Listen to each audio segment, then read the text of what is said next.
Yep.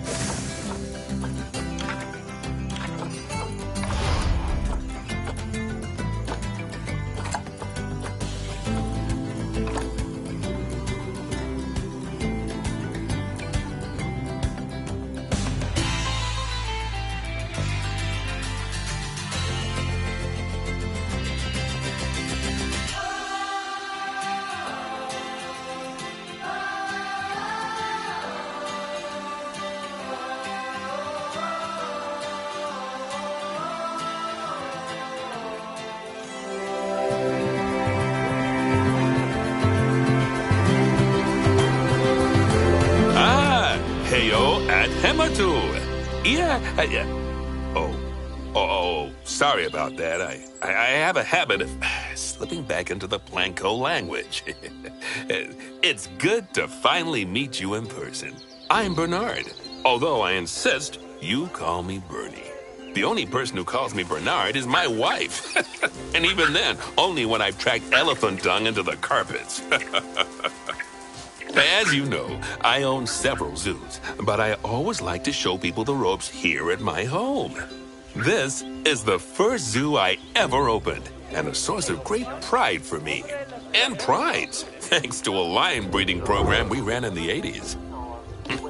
But we're in the middle of a big renovation, and that's where you come in. Sadly, our old contractor had to retire after developing a fur allergy. Poor devil kept sneezing his dentures into the lion habitat. So, it's up to you to finish everything off. Don't worry, though. I'm not completely throwing you in at the deep end. My head keeper, Nancy Jones, will be lending a helping hand. Oh, she's a hard worker, and she'll expect you to be too. But I'm sure you'll get along like a house on fire, or even better, one that isn't on fire. Less shouting that way.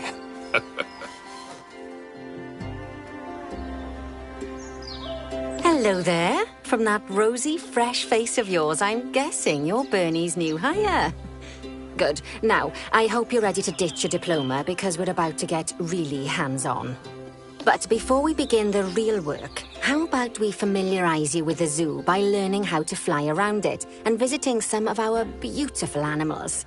We'll start by popping over and having a look-see at the grizzly bears in their habitat.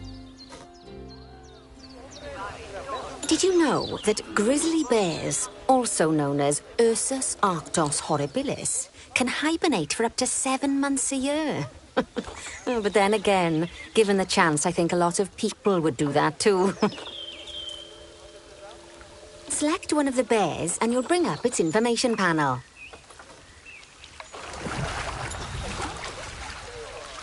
See, now this is a fantastic way to get a close look at your animals. Okay, when you're ready, let's pop over to the other side of the zoo and take a look at the lions. I've marked their location for you to find. Panthera leo leo, or the West African lion to you and me. Lions are the most social of the big cats, and there can be as many as 40 lions in a pride, although prides of that size are pretty rare. As Bernie would say, those lions are awesome, which is precisely why I handle the training instead these days. Anyway, how about we get started on those objectives? Come on, let's head over to an empty habitat and see what needs doing there.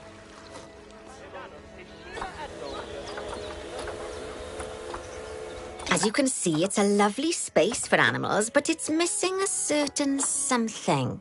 Well, 2 somethings. Warthogs. So I'd like you to adopt a pair of them.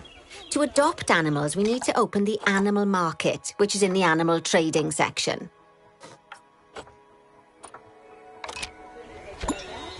When you adopt an animal, it's automatically placed in the trade center, where they're held until you're ready to move them into their habitat, which, as it happens, you are. So how about you move them into their new home?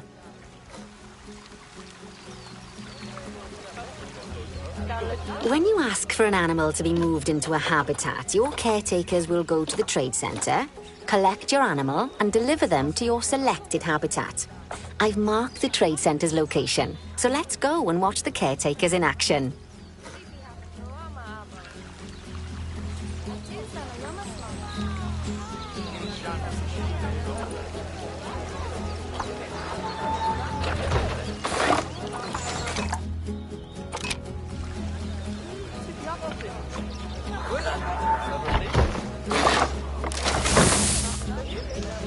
Good.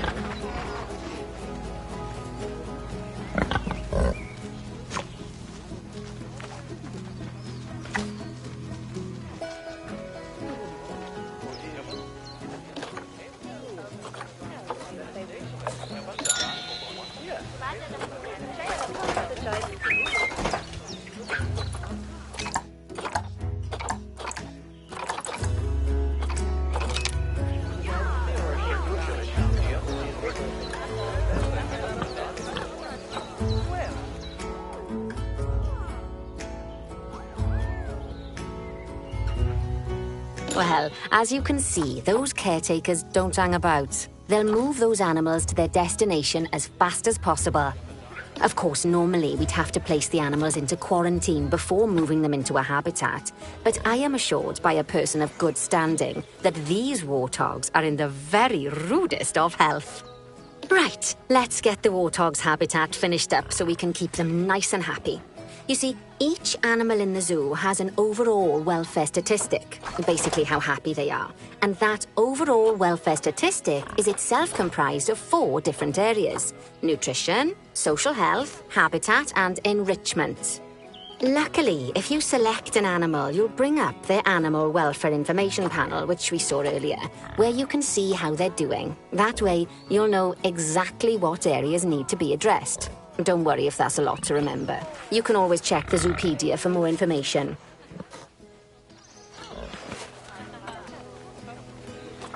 Let's start by making sure we're taking care of the warthog's nutrition welfare.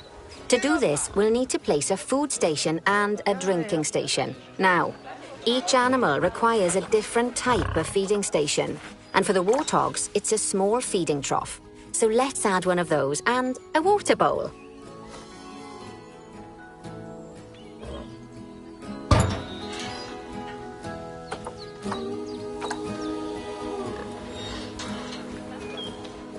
Animals also require stimulation to keep them happy.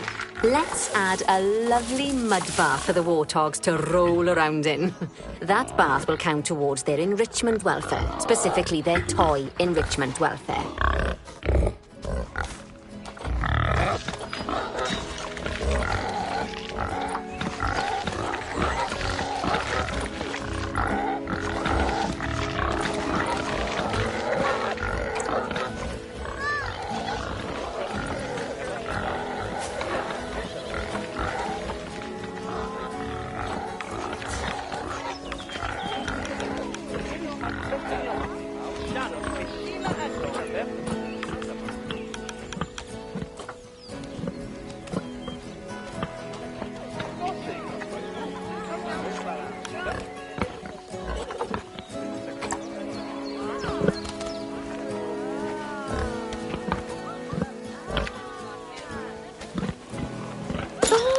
Nice work. You've got a knack for this, I see. Now, our contractor had to leave in a hurry, so this place is in a pharaoh's state. Unfinished thingamajigs and whatsits all over the shop. But the first thing we need to finish is the ostrich habitat. It's over near the hippos.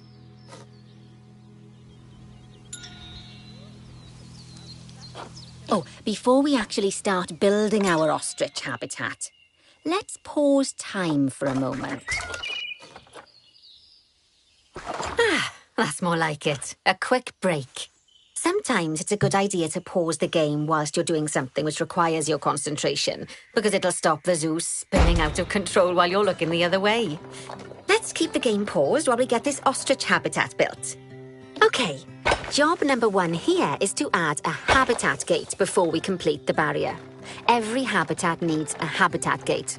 After all, how else would the keepers get in and out?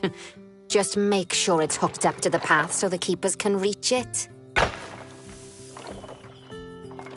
Right, let's complete the perimeter barrier so we can adopt us some ostriches. I've marked out an area for you to use, so I'd like you to finish off the perimeter using the brick barrier. Good work! Remember, before you can place animals in any habitat, it has to have a full loop of connected barrier. Now, you've probably noticed that guests can't actually see into this habitat at the moment. At least not without a stepladder. But seeing as they're banned, I'd like you to select a piece of barrier and swap out the brick for a glass barrier so the guests can see in.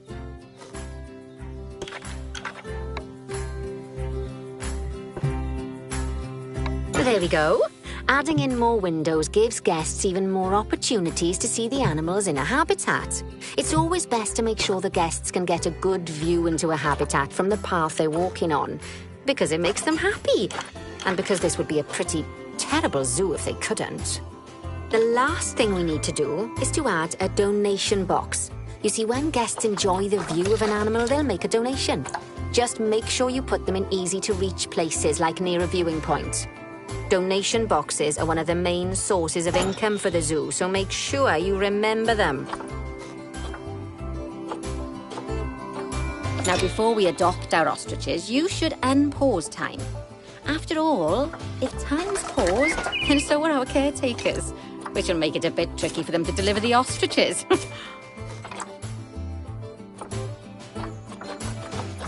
Oh, by the way, as well as pausing time, you can also speed it up. It'll run everything at 2 times and 5 times faster. It can be useful, especially if you're waiting for money to accumulate or for animals to be delivered to your habitat. Personally, I use it when I'm waiting for a brew to finish. All right, you've finished the habitat, so it's high time we adopted those ostriches, don't you think? Let's get 4 of them in here. While we wait for them to be collected by the caretakers and brought to the habitat, you should get it ready for them. Add a suitable feeding station, water station, and an appropriate food enrichment item. It's often best to place things like enrichments and feeding stations near to the habitat perimeter, so guests can get a really good view of the animals.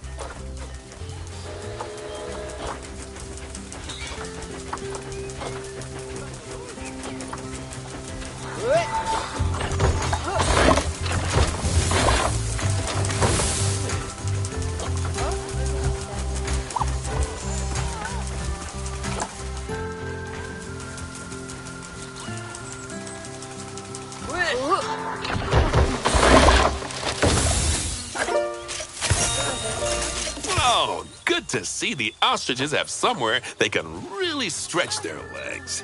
Did you know they can actually run at 43 miles per hour?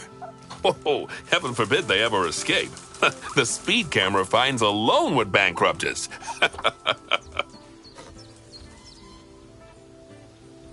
Well, Bernie certainly seems impressed. Did you do his speed camera joke? Every time we get an ostrich. So, now we've made the ostriches' lives a bit better, let's do the same for the keepers, shall we? To make it easier for the keepers to feed the ostriches and hippos, we should build a new keeper hut. Keeper huts are where the keepers prepare the food for animals, so they should be placed near to the habitats to make sure the keepers don't waste their time walking when they should be looking after the animals. You'll need to rotate the keeper hut to get it to connect up to the path.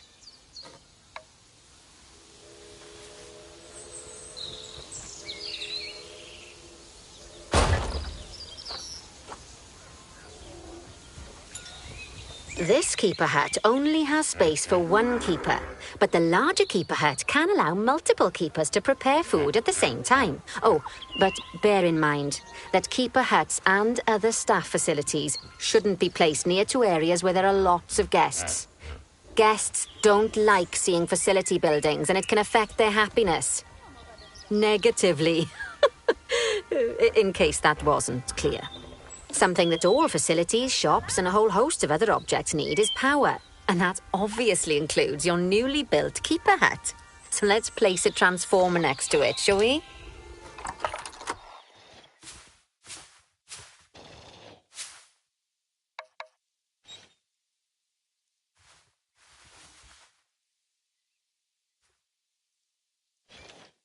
Lovely work. Now the keepers can start using the hut to prepare food, and thanks to where you've put it, they won't need to walk very far to deliver it to the ostriches and hippos. Let's get on to your next objective then. Bengal tigers. We want to adopt some, but I'm afraid there's nothing ready for them yet. Head on over to the plot of land I've marked out. It's not too far away.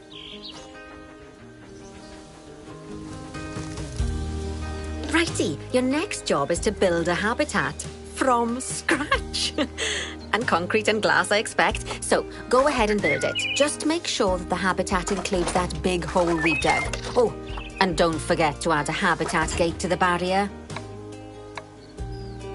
Oh, and make sure the guests will be able to see the tigers.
Now, Bernie takes safety very seriously at his zoos, so we should probably make sure those tigers can't jump out of their habitat, don't you think?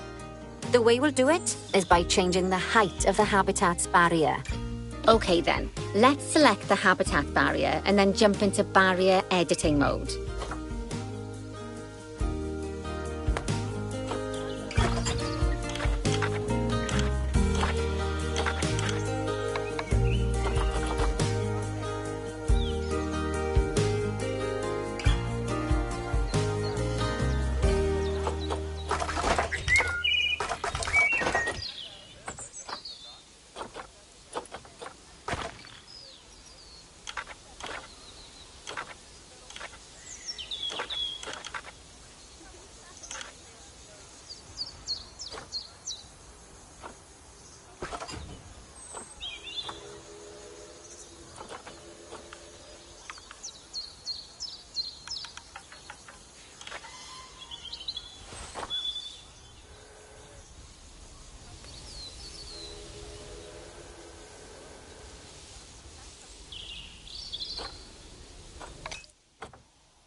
Great! Now highlight the entire perimeter of the habitat.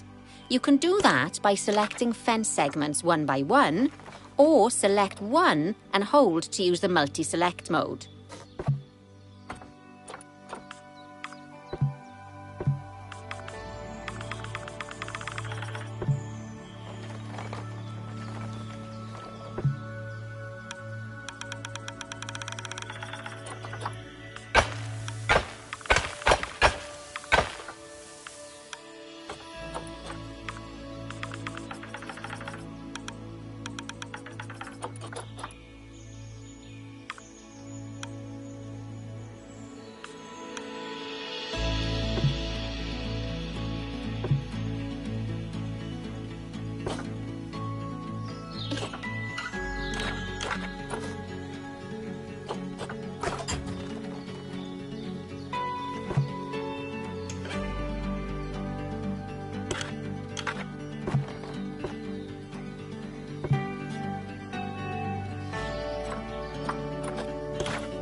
Now that the habitat is in place, don't forget to put down a donation box near to your viewing areas.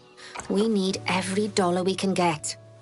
Especially as these tigers aren't exactly eating instant noodles for lunch. Okay, that's the habitat boundary complete, the habitat gate in place, and most importantly, the tigers won't be able to jump out of it anymore. I think it's time we adopted those tigers.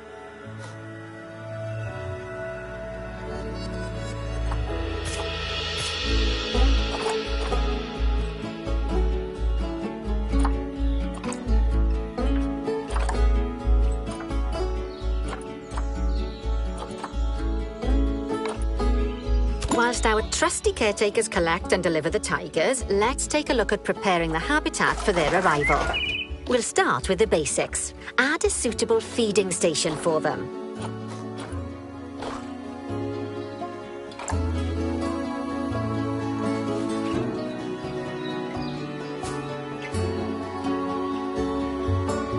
This time, instead of adding a water bowl, let's try something different. Some animals need a pool in their habitat so they can go for a swim, but they can also use it to drink from. All you have to do is make sure the banks of the pool have a gentle slope so they can easily get a nice, refreshing drink. There's already a pool excavated, but you still need to fill it with water. You should do that by going into Terrain and selecting the water tool.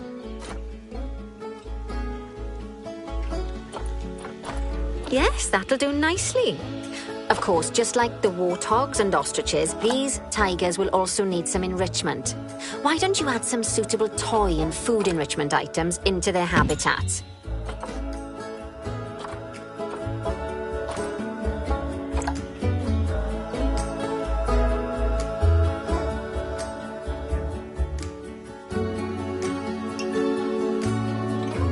Okay, it's really starting to take shape.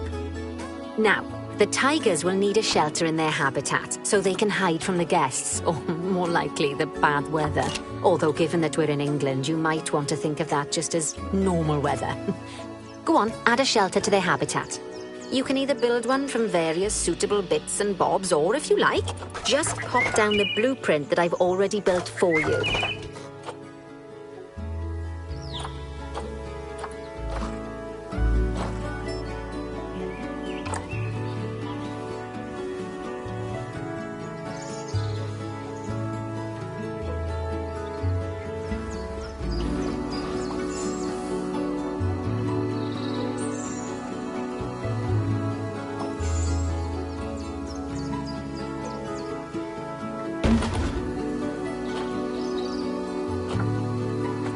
Poor Dabs.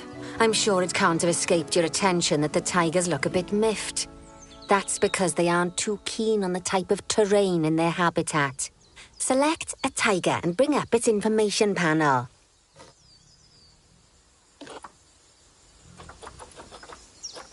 Rightio. Head over to the Terrain tab. That way you can view the terrain information and see how they feel about different types of terrain. That'll tell you what the tigers need more of or less of in this habitat. Okay then, open the terrain editing tool, select painting, and give them some more soil. Yes, that should help with the habitat part of their welfare.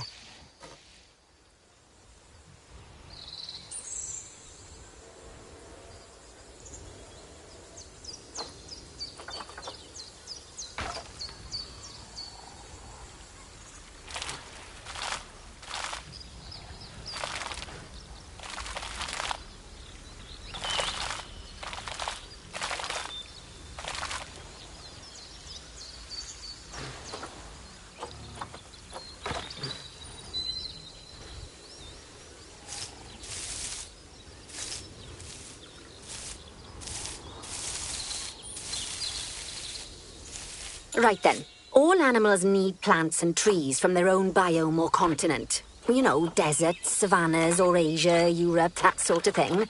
It looks like these tigers need a few more plants in their habitat. To get a perfect fit, use plants from the rainforest and temperate biomes that are native to Asia. Although if you have to, you can get away with using just one or the other. The tigers will also want a certain amount of their habitat to be covered by those plants. To find out which plants to use and how many, select a tiger and go to the Environment tab.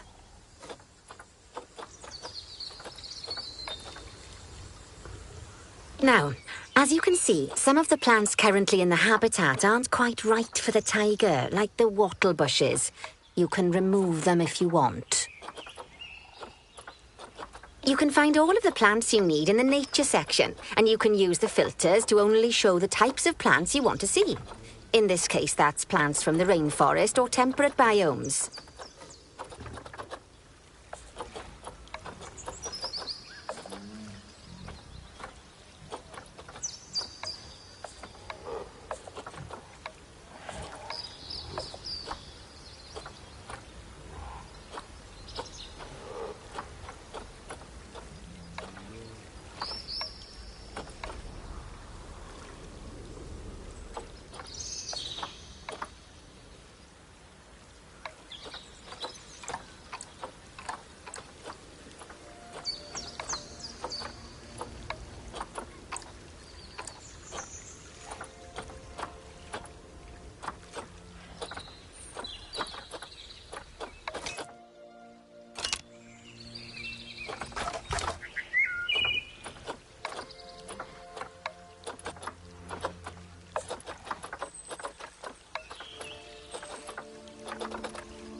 They say that good fences make good neighbors.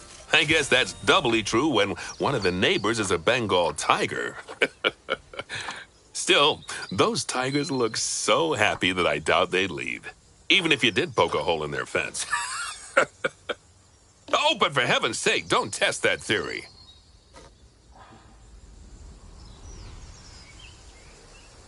Right, let's head over to the Indian peafowls. I've been told that we need to improve their social welfare. Now then, just find one of the peafowls and select them to open their information panel. Then we can have a good gander at how they're doing. Although technically, I suppose gandering would just be for geese.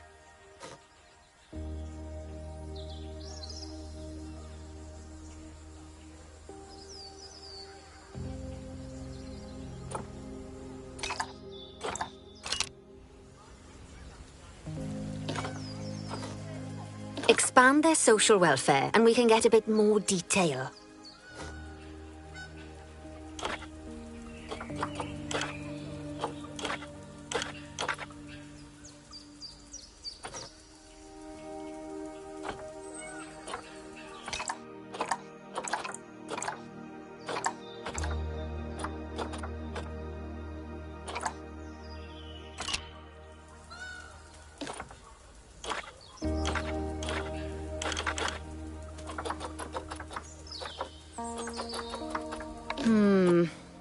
Now, they've clearly got plenty of space and they're not stressed, but it looks like their social group isn't quite right. So let's find out more. Head over to the social tab to see what's wrong. Right, as you can see, the peafowls need their population to be larger. To solve this little problem, you'll need to adopt 3 more female peafowls. Off you pop to the animal market then.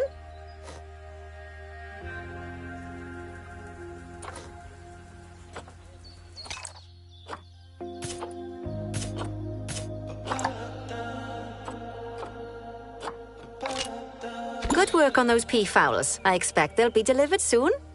But sadly, it sounds like our snow leopard is a bit grumpy. Let's head over there and see what's wrong with her. Just like people, animals can suffer from stress if things aren't quite right. You know, like when you see someone put in the milk before the tea bag.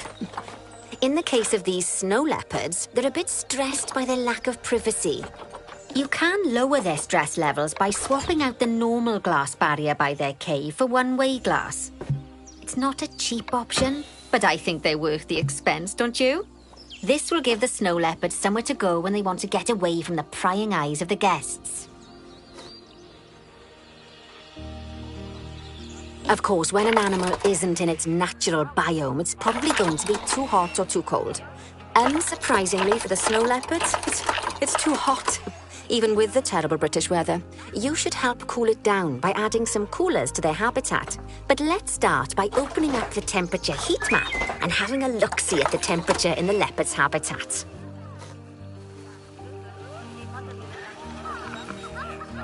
As you can see, we already have one cooler in there.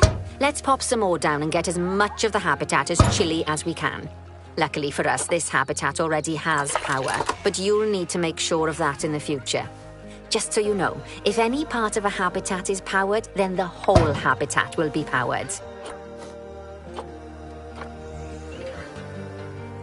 You can find heat maps for all sorts of helpful things, so do be sure to explore them and make good use of them. It'll take a little while for the temperature to adjust once you've added coolers or heaters, but now we've got the coolers in, we can address the leopard's terrain welfare. You see, what the leopards really want in here is snow and rock, so let's make that happen.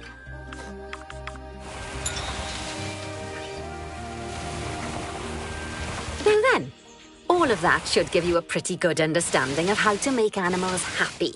So I'd like you to go and check on all the other animals in the zoo and fix up any issues with their habitats.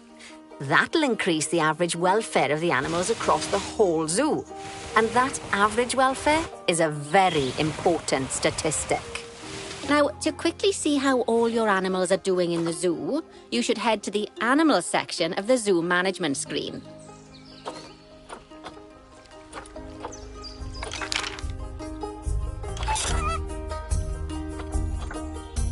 As you can see, this list shows you the animal's overall welfare.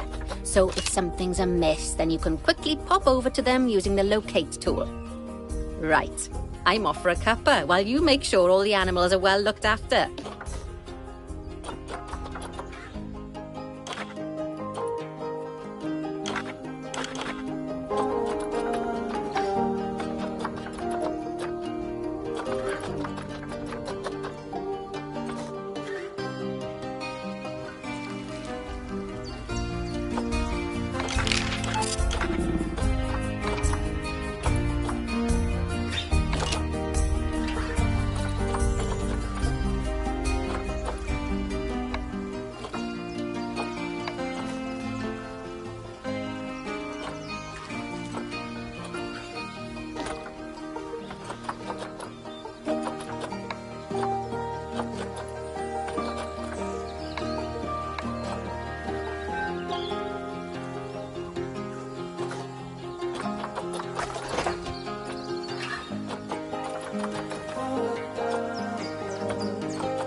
Because Anna,